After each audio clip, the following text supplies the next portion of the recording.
Hello friends.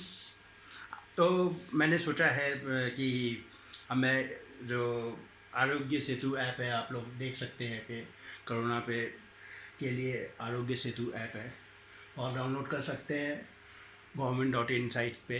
ये Indian government की website है, तो उसमें कोरोना रिलेटेड जानकारी आपको मिल सकती है। तो इसमें मैं रोज़ अपडेट करूँगा। मैं सोचा हूँ कि कोरोना की क्या स्थिति है और कहाँ पे ये पूरी तरह से ठीक हो गया, कहीं कहाँ पे क्या प्रॉब्लम है, वो हम डिस्कस करेंगे और आप लोग सजेस्ट कीजिएगा। तो आप जो हमारे हज़ारों मेंबर्स हैं जो देखते हैं, उनको हमसे ज़्यादा मालूम है। कुछ चीज़ें आपसे हम सीखेंगे, तो आप हमें राय ज़रूर दीजिएगा कि आप और क्या चाहिएंगे कोरोना के बारे में जानने के लिए। तो कोविड-19 वैक्सीन के बारे में ज़्यादा जानकारी के लिए जो हमारा वेबसाइट है गवर्नमेंट की, mohfw.gov.in, यहाँ आप ज़्यादा जानकारी देख सकते हैं। तो यहाँ आरोग्य सेतु ऐप आप डाउनलोड कर सकते हैं, कोविड-19 फैसिलिटीज़ इन स्टेट्स। तो अभी जो 8 मार्च का बता रहा है, आज 8 मार्च को सुबह 8 बजे इसमें रिपोर्ट जनरेट हुई थी। तो एक्टिव केस 1,88,747 है, जो कल से 4,200 ज़्यादा है। और 97 नए के कल नहीं बचे लोग, और 1.41 रिकवरी रेट है। तो ये डिटेल आप इस वेबसाइट पे आप जाकर, सरकार द्वारा मान्यता प्राप्त है ये website, ministry of health and family welfare, government of India. तो यहाँ पर आप देख सकते हैं रोज़ कि देश में कितने लोग कोरोना पेशेंट नए आए, कितने ठीक हो गए, सब जानकारी यहाँ मिल जाती है। तो अभी 8 मार्च को ये स्थिति है कि 1,88,747 लोग अभी एक्टिव बीमार हैं, और 8,82,82,000 लोग, तो 1 करोड़ लोग ठीक हो चुके हैं कोरोना से अभी तक। तो 100 में से 1.41 जो है ठीक नहीं होते, बाकी 98.5% लोग अभी भारत में ठीक हो जा रहे हैं। तो इसमें और भी बहुत सी डिटेल हमें पता कर सकते हैं। जैसे अभी रिसेंटली इसमें अपडेट होते हैं, नई नई जानकारी है इसमें भी मिलती है वेबसाइट पे। तो जैसे इन्होंने बताया कोविड-19 वैक्सीन की जानकारी के लिए यहाँ दबाएँ, तो आप जानकारी ले सकते हैं। फिर अब इसमें बताया जाता है, नीचे ये दबाते हैं तो हमें मिलता है किस स्टेट में कितने बीमार हैं, कितने रिकवर हुए, नए केस कितने हैं। तो अंडमान निकोबार आइलैंड्स में अभी 7 एक्टिव केस हैं, और वहाँ पे नए केस एक भी नहीं हुए कल। अच्छा, आंध्र प्रदेश में 3 एक्टिव केस हैं और 56, और वहाँ भी नया केस नहीं आए। और आसाम में 2 नए केस हुए हैं, टोटल 1,627 एक्टिव केस हैं। और बिहार में एक व्यक्ति ठीक नहीं हुआ, बाकी 120 ठीक हुए। न्यू केस 99 बढ़ गए हैं, टोटल 21 कम हुए हैं, और 50 लोग रिकवर हो गए हैं, और 313 केसेस अभी एक्टिव हैं। चंडीगढ़ में 710 है, छत्तीसगढ़ में 2,820, फिर दिल्ली में अभी 24 नए एक्टिव केस हुए हैं, और ठीक हुए हैं, रिकवर हुए 260। तो अभी गुजरात में 115 एक्टिव केस बढ़ गए, हरियाणा में 133 एक्टिव केस बढ़ गए। तो अभी आप देख रहे हैं बहुत जगह एक्टिव केस बढ़ रहे हैं। तो अभी कर्नाटक में 268 बढ़ गए हैं। केरल में संख्या एक्टिव केस की ज़्यादा, लेकिन वहाँ रिकवरी रेट बहुत अच्छा है। जैसे 1952 नए केसेस कम हुए हैं, और वहाँ पर इलाज भी बहुत अच्छा है केरल में। आप देख सकते हैं 4,000 लोग रिकवर हुए, जबकि ओनली 13 पीपल रिकवर नहीं हुए। तो मतलब 300 में 299 पूरे ठीक हो जाते हैं केरल में, 300 में। बाकी पूरे देश का एवरेज 100 है, तो 100 लोग बीमार होते हैं तो 99 लोग ठीक होते हैं। केरल में जो इलाज है वो बहुत बढ़िया होता है, 300 में 299 ठीक हो जाते हैं। इसलिए दूसरे स्टेट के कई पेशेंट तो केरल में जाके इलाज करा रहे हैं, इसलिए केरल में थोड़ा संख्या ज़्यादा है एक्टिव केस की, क्योंकि वहाँ पे इलाज बहुत बढ़िया हो रहा है।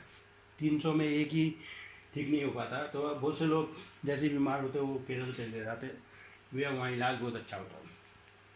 ये मध्य प्रदेश में एक्टिव केस बढ़े हैं, 79 करीब 80 नए केस बढ़ गए। ये 900 तक चला गया था, आज 3606 एक्टिव केस है। लेकिन अभी बीच में महाराष्ट्र में जो लंदन से जो नए केसेस आए उस कारण से बहुत समस्या पैदा हो गई। तो लंदन से जो नए केस आए वो बहुत तेज़ी से बढ़ रहे हैं। तो महाराष्ट्र में 5000 नए एक्टिव केस बढ़ गए और करीब 1 लाख को छूने जा रहा है। तो सब जगह 1000 3000 है। महाराष्ट्र की में क्या है, रिकवरी रेट भी उतना अच्छा नहीं है। 60,000 लोग रिकवर हुए और उससे डबल लोग एक्टिव केस डबल है जितने रिकवर हो रहे हैं। तो मतलब दुगनी तेज़ी से बढ़ रहा है। तो ये अगर ऐसे ही चलता रहा तो महाराष्ट्र में फिर से पहले जैसी स्थिति हो सकती है। तो कम बीमार रहते हैं जैसे दूसरे स्टेट्स में तो कंट्रोल करना आसान रहता है, लेकिन एक जब संख्या बढ़ जाती है तो डॉक्टरों पे प्रेशर ज़्यादा रहता है, नर्स पे प्रेशर ज़्यादा रहता है और बेड्स की कमी आ जाती है। तो सरकार को, सेंट्रल गवर्नमेंट को थोड़ा हेल्प करना चाहिए कि, और महाराष्ट्र गवर्नमेंट को भी कोऑर्डिनेट करना चाहिए कि इस स्थिति को कंट्रोल में रखें ताकि जो पहले जो बड़ी प्रॉब्लम है उनको सॉल्व किया जाए। तो जहाँ जहाँ पे गवर्नमेंट में सेंट्रल गवर्नमेंट और स्टेट गवर्नमेंट में एक ही पार्टी का सरकार है, वहाँ पे मैंने देख रहा हूँ इलाज बढ़िया हो रहा है। लेकिन जहाँ पर थोड़ा सा अलग है तो वहाँ कोऑर्डिनेशन में प्रॉब्लम आ रही है, क्योंकि सेंट्रल गवर्नमेंट जो डिसीजन लेती है उनको स्टेट गवर्नमेंट, अगर एक ही पार्टी की सरकार होती है तो वो लोग फॉलो इजीली कर लेते। लेकिन अदरवाइज़ जैसे वो कहते हैं कि लॉकडाउन लगाएं नहीं लगाएं, तो स्टेट अलग डिसीजन लेता है, सेंट्रल गवर्नमेंट अलग लेती है, तो भी थोड़ा कन्फ्यूज़न क्रिएट होता है। लोग भी कन्फ्यूज़ रहते हैं कि किसकी बात माने, क्या नहीं सुने, क्या करें। तो इसलिए महाराष्ट्र में अभी थोड़ा हमें फोकस करना पड़ेगा, क्योंकि वहाँ डबल तेज़ी से बीमारी फैले और बहुत बड़ा स्टेट है। वहाँ सबसे बड़े बड़े शहर भारत के यहीं पे हैं, मुंबई है, पुणे है, थाने है, और भी बहुत बड़े बड़े स्टेट्स हैं, सिटीज़ हैं। तो एक ही उपाय है इसको कंट्रोल करने का कि आप मुंह पे मास्क रखें और अपने को सेफ डिस्टेंस रखें। अभी स्कूल कॉलेज खोलना मेरे ख्याल से सही निर्णय नहीं होगा, तो आप लोग जितना डिस्टेंस रखेंगे। और जो बड़े शहर हैं वहाँ हमें ज़्यादा केयर करना है। जो छोटे छोटे गांव हैं वहाँ तो कोरोना उतना फैला नहीं है, और दूसरे स्टेट्स में तो ज़्यादा, अब जैसे ये लक्षद्वीप लद्दाख में एक भी पेशेंट है ही नहीं है, ना के बराबर। तो सब जगह 150 बीमार है एक्टिव केस। तो हमें केरल में इलाज बहुत अच्छा हो रहा है, इसलिए वहाँ लोग चले जाते हैं। वहाँ पे वो भी 300 में 299 ठीक हो जाते हैं। और बाकी स्टेट में भी अभी बढ़ रहे हैं क्योंकि नए नए स्ट्रेन आ रहे हैं। तो इसे अभी इसी स्टेट में अगर कंट्रोल कर लिया जाएगा तो फिर ज़्यादा दिक्कत नहीं आएगी, क्योंकि नहीं तो फिर अमेरिका जैसी हालत ना हो जाए। अमेरिका में जो है वहाँ पे हर आदमी के पास कार है, तो वो लोग ट्रैवल बहुत करते हैं। तो जहाँ ट्रैवल ज़्यादा होगा एक शहर से दूसरे शहर ज़्यादा जाएंगे, और इसलिए ये रईस लोगों को जल्दी फैल रही है। आज जैसे गरीब आदमी है वो अपने घर में ही पड़ा रहेगा या अपने शहर में ही रहेगा, वो बाहर नहीं रहेगा। नहीं, जो अमीर लोग हैं वो कभी फ़्लाइट में इधर से उधर, उधर से इधर जाते हैं, तो वो 1000 लोगों से मिलते हैं। तो ये बीमारी, जिनके पास बहुत सारी गाड़ियाँ हैं, बहुत घूमते फिरते हैं, और जिनको होटल में जाने का शौक़ है, उन लोगों को होने की चांस ज़्यादा है। तो जो गरीब लोग हैं उनके इतने पैसे नहीं है कि वो घूमने फिरने जाएँ या भी कुछ करें, तो उनको ये बीमारी जल्दी से उनके पास आती नहीं है। तो आपको ने देखा कि अभी सबसे मुश्किल हालत है महाराष्ट्र में। बाकी बंगाल में चुनाव होने वाले हैं तो वहाँ पे, लेकिन फिर भी वहाँ पे अभी एक्टिव केस 50 कम हुए हैं। पूरे देश में 4200 नए एक्टिव केस हुए। बीच में ये ग्राफ बिल्कुल नीचे 0 तक जाने वाला था, लेकिन ये पिछले 10-12 दिन से थोड़ी स्थिति में गड़बड़ी हुई। अभी पौंडीचेरी में भी कुछ हुआ है, नहीं पंजाब में। तो पंजाब में तो अभी हम जानते हैं किसान आंदोलन चल रहा है। वहाँ पे लोग, जहाँ भी अस्थिरता आ जाती है तो लोग सड़कों पे निकल पड़ते हैं। तो वहाँ पे ऐसे 333 नए केस, एक्टिव केस बढ़ गए। तो रिज़ल्ट ये होता है कि फिर डॉक्टर कितना भी इलाज करे, एक्टिव केस ज़्यादा हो जाएंगे तो फिर इलाज करने में परेशानी आती है।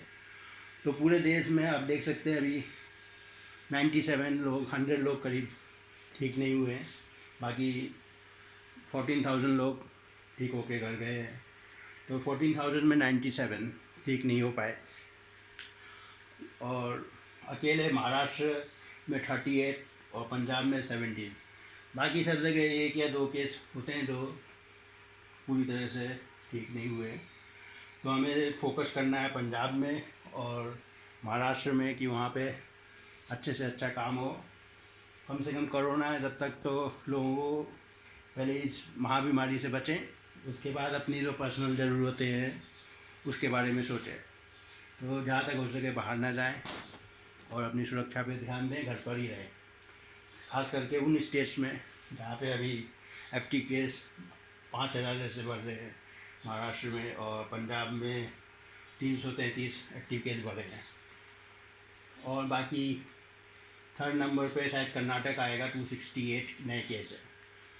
तो ये 3 राज्य हैं, कर्नाटक, पंजाब और महाराष्ट्र। इनको थोड़ा हमें वहाँ लॉकडाउन की स्थिति बनानी पड़ेगी ताकि लोग ज़्यादा बीमार ना हो और सब देश इस समस्या से आसानी से बच जाए। Thank you very much. तो अब मैं रोज़ आपको थोड़ा इन्फॉर्मेशन दूंगा डेली कि क्या स्थिति है कोरोना की। तो बस आप लोग ट्रैवल उन स्टेट्स में ना करें जहाँ पे बीमारी ज़्यादा है, या उस स्टेट से अगर आप दूसरे स्टेट में बहुत मजबूरी है जाने की तो कोविड चेक करा कर ही जाए, ताकि ऐसा नहीं हो कि आप जाकर फिर दूसरे स्टेट में भी परेशानी हो। आप जाएंगे अपने किसी रिलेटिव के यहीं जाएंगे, तो आप नहीं चाहेंगे कि जिसके यहाँ जाए उनको समस्या हो। तो अपना भी ध्यान रखें, अपने घर वालों का भी और अपने रिलेटिव्स का भी। तो इस मुश्किल की घड़ी में सब एक दूसरे का साथ देंगे तो ये मुश्किल की घड़ी चली रहेगी और फिर हम कोरोना से मुक्त होंगे। Thank you very much. So friends, I will give you update on corona virus on daily basis and tell you what is happening in corona, what is the status of corona in different states.